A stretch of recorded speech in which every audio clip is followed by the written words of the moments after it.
નમસ્તે વિદ્યાર્થી મિત્રો, મારી યુટ્યુબ ચેનલ પિયુષ સેરસિયાની અંદર આપનું હાર્દિક સ્વાગત છે। જો તમને મારા વિડીયો ગમે તો લાઇક, શેર અને કોમેન્ટ કરો અને હજી સુધી વિદ્યાર્થી મિત્રો તમે મારી ચેનલને સબસ્ક્રાઈબ ન કરી હોય તો ખાસ સબસ્ક્રાઈબ કરો અને બેલ નોટિફિકેશન ઓન કરો, જેથી કરીને તમને નવા નવા વિડીયોના નોટિફિકેશન મળતા રહે। તો ચાલો વિદ્યાર્થી મિત્રો, ધોરણ 9 ગુજરાતી, તેમાં એકમ છે 11મું મરજીવિયા।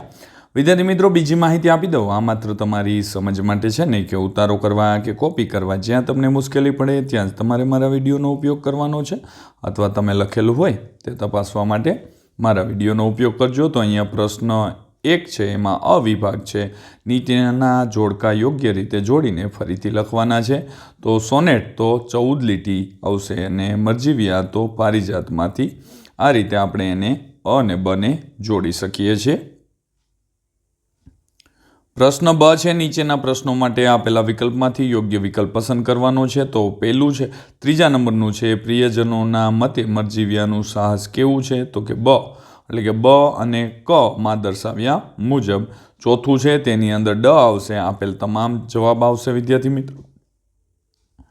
ત્યારબાદ ક પ્રશ્ન છે, એક વાક્યમાં ઉત્તર લખો। 5 નંબરનો, મરજીવિયાઓએ અગાધ જળમાં પ્રવેશ શા માટે કર્યો? તો મરજીવિયાઓએ અગાધ જળમાં પ્રવેશ મોતી મેળવવા માટે કર્યો। ત્યારબાદ વિદ્યાર્થી મિત્રો પ્રશ્ન ડ આવે છે, નીચેના આપેલા પ્રશ્નોના 2-3 વાક્યમાં ઉત્તર લખવાના છે। તેમાં 6 નંબર, 7 નંબર, 8 અને 9 નંબરના પ્રશ્નો છે, તેને આપણે વિગતવાર આપણે જોઈએ। તો ચાલો જોઈએ આપણે। અહીંયા પહેલો પ્રશ્ન છે, એટલે કે 6 નંબરનો, મરજીવિયાનું સાહસ તમારા શબ્દોમાં વર્ણવો। તો મરજીવિયા સમુદ્રના ઊંડાણમાં ડૂબકી મારીને મોતી મેળવવાનું સાહસ ખેડે છે। તેઓ પોતાના જીવનનું જોખમ લઈને પણ દરિયાના તળિયે જઈને મોતી શોધી લાવે છે, જે તેમની અદમ્ય હિંમત અને સાહસિકતા દર્શાવે છે।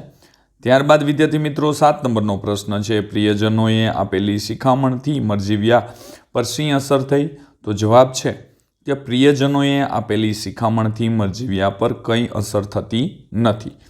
એમનું એક જ લક્ષ્ય છે, આથી સહેજ પણ ડર્યા વગર તેઓ જીવનું જોખમ ખેડે છે। તેઓ મૃત્યુના મુખમાં પ્રવેશ્યા હોય એમ સમુદ્રના અંધકારમય તળિયા ખૂંદી વળે છે।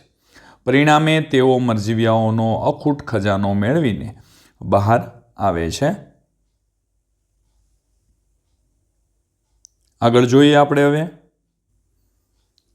વિદ્યાર્થી મિત્રો પ્રશ્ન ઈ છે, નીચે આપેલા પ્રશ્નોના 7-8 લીટીમાં મુદ્દાસર ઉત્તર લખવાના છે। તો એમાં 8 નંબરનો પ્રશ્ન છે, મરજીવિયા કાવ્યમાં વ્યક્ત થતો જીવન દ્રષ્ટિકોણ સ્પષ્ટ કરવાનો છે। તો ચાલો તેમને પણ આપણે જોઈ લઈએ। અહીંયા જવાબ છે, સમુદ્રમાં છેક તળિયા સુધી ડૂબકી મારીને મોતી લાવનારાઓએ મરજીવિયા કહેવામાં આવે છે। તેઓ જાતે જાણે છે કે સમુદ્રના પાણી ઊંડા છે, એમાં અનેક હિંસક જળ પ્રાણીઓ છે, એમ છતાં તેમનું મન મક્કમ છે, એમના હૃદયમાં ઉત્સાહ અને સાહસ છે।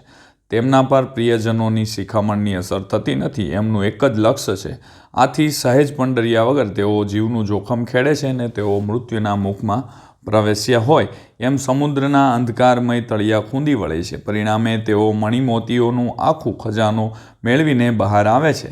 મરજીયાઓની જેમ મનુષ્ય પણ જીવનમાં ગમે તેવા સંઘર્ષોનો સામનો કરવો પડે તો એમાંથી સહેજ પણ ડરવું જોઈએ નહીં। જો મનુષ્યના મનના દ્રઢ નિશ્ચય હોય, તો હૃદયમાં ઉત્સાહ અને સાહસ હોય, તો પોતાના નિશ્ચિત લક્ષ્ય સુધી પહોંચીને મણિમોતી મેળવી કિંમતી વસ્તુઓ મેળવી શકે છે। આગળનો પ્રશ્ન જોઈએ આપણે। વિદ્યાર્થી મિત્રો પ્રશ્ન નંબર 9 આવે છે, તમારા જીવનમાં બનેલો કે તમે સાંભળેલો કોઈ એક સાહસિક પ્રસંગ તમારા શબ્દમાં વર્ણવવાનો છે। તો ચાલો જેમનો જવાબ છે તે જોઈ લઈએ। વિદ્યાર્થી મિત્રો બીજું જણાવી દઉં, ધોરણ 9ના દરેક વિષયના દરેક એકમના વિડીયો મેળવવા માટે નીચે ડિસ્ક્રિપ્શન બોક્સની અંદર પ્લેલિસ્ટ લિંકો આપેલી છે, તેના ઉપરથી તમે દરેક વિષયના દરેક એકમના વિડીયો મેળવી શકશો। તેમજ ધોરણ 9ના વિદ્યાર્થી મિત્રો વિડીયો છે તે યુટ્યુબ ચેનલ ઉપર આવી ગયા છે, તો તમે મારી ચેનલને સબસ્ક્રાઈબ કરવાનું ભૂલતા નહીં। તો અહીંયા જવાબ છે કે એક વખત હું પરિવાર સાથે બસમાં મુસાફરી કરતો હતો। રસ્તામાં અચાનક બસનું ટાયર ફાટી ગયું અને બસ રસ્તાની બાજુએ ઢળી ગઈ।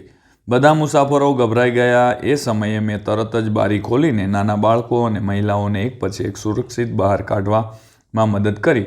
થોડીવાર પછી બધા મુસાફરો બહાર આવી ગયા અને મોટા અકસ્માત ટળી ગયો. આ પ્રસંગથી મને સમજાયું કે જોખમમાં શાંત રહીને હિંમતપૂર્વક કાર્ય કરવું જ સાચું સાહસ છે. ત્યારબાદ વ્યાકરણ છે, વિભાગ સી વિભાગ. એમાં સૂચના પ્રમાણે જવાબ લખો. તો અહીંયા છે નીચેના શબ્દોની સાચી જોડણી શોધીને લખવાની છે. તો અહીંયા 4 છે, મરજીવિયા, ગિરિમાળ, અખૂટ અને સમુદ્ર.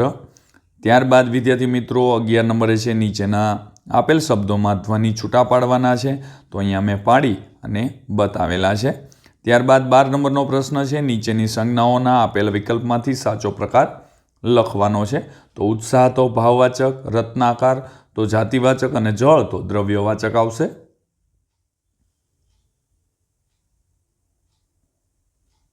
ત્યારબાદ 13 નંબરે છે, નીચેના શબ્દોના સમાનાર્થી શબ્દ કૌંસમાંથી શોધીને લખવાના છે. તો શિખામણ તો સલાહ, રત્નાકાર તો સમુદ્ર અને ગુફા તો ગૃહ્ય આવશે. ત્યારબાદ 14 નંબરનો પ્રશ્ન છે, નીચે આપેલા શબ્દોના વિરુદ્ધાર્થી શબ્દ આપો. તો ઉત્સાહ તો નિરુત્સાહ, સુંદર તો કદરૂપું અને તમોમય તો ગૃહ્ય આવશે. 15 નંબરનો પ્રશ્ન છે, નીચેના શબ્દોમાં કયો પ્રત્યય રહેલો છે તે જણાવવાનો છે.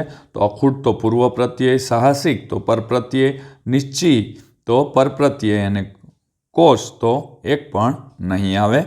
ત્યારબાદ 16 નંબરનો પ્રશ્ન છે, વિદ્યાર્થી મિત્રો, નીચેના શબ્દોના લિંગ ઓળખાવાના. તો મરજીવિયા તો પુલ્લિંગ, જીવન તો નપુંસકલિંગ, શિખામણ તો સ્ત્રીલિંગ, કાળ તો પુલ્લિંગ અને જળ તો નપુંસકલિંગ આવશે.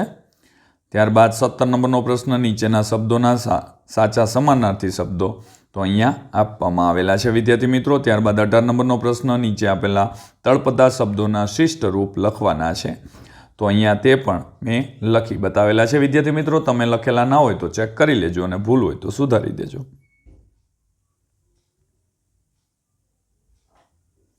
19 નંબરનો પ્રશ્ન, નીચેના વાક્યોનો કાળ ઓળખાવો. તો તેમાં પહેલામાં વર્તમાન કાળ, બીજામાં ભૂતકાળ આવશે.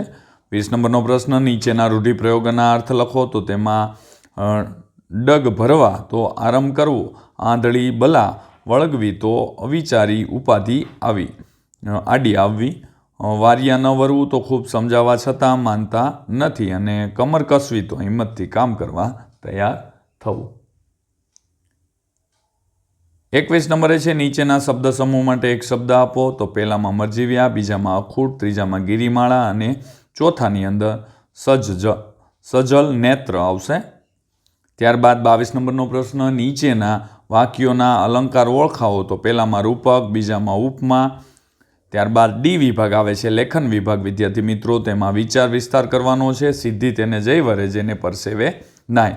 તો વિદ્યાર્થી મિત્રો ચાલો આપણે તે પણ જોઈ લઈએ.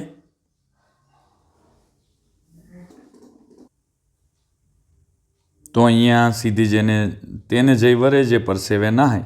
તો ચાલો જોઈએ. આ યુક્તિમાં કવિએ આપણને પરિશ્રમનો મહિમા સમજાવ્યો છે. જે મહેનત કરે છે તેને સિદ્ધિ અવશ્ય મળે છે.